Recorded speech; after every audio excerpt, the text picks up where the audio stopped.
Со цел значително подобрување на сообраќајната безбедност на патниот потек Охрид-Свети Наум, поточно на дел од регионалниот пат над Хидробиолошкиот завод, Општинскиот совет за безбедност на сообраќајот на патиштата на град Охрид предлага поставување на челични одбојни огради како привремено сообраќајно решение. Предлагаме поставување на челични одбојни огради кои што се изградени од челични еластични лимови. При удар на возило, челичните огради еластично се деформираат, го ублажуваат ударот и го враќаат возилото назад на коловоз. Општинскиот совет военно предлага и на дополнување, односно осовременување на хоризонталната и вертикална сигнализација на тој патен потек. Посебно на овој патен потек со поставување на рефлектирачки сообраќајни знаци за опасност, кои што посебно во ноќните и раните утрински часови многу значајно ќе ги алармираат возачите кои што мора да признаеме дека на овој патен потек управуваат со брзина над дозволената.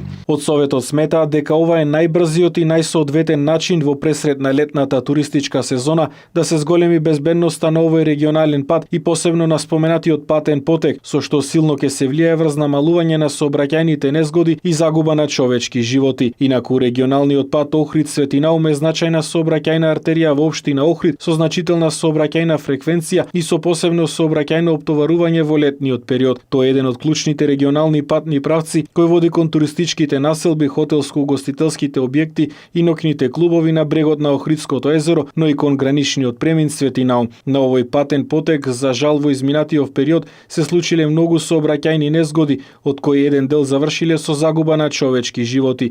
Најчестите причини за случените сообраќајни незгоди се непочитување на пропишаната брзина на движење и управување на патнички и други моторни возила под дејство на алкохол. На почетокот на мај годинава на оваа патна делница, поточно на потегот над Хидробиолошкиот завод, во тешка сообраќајна незгода животот го загуби 20-годишно момче од Охрид, а уште еден се здоби со тешки телесни повреди. На истиот потек во јуни минатата година се случи тешка сообраќајна незгода во која жртва беше 29-годишна жена од Охрид.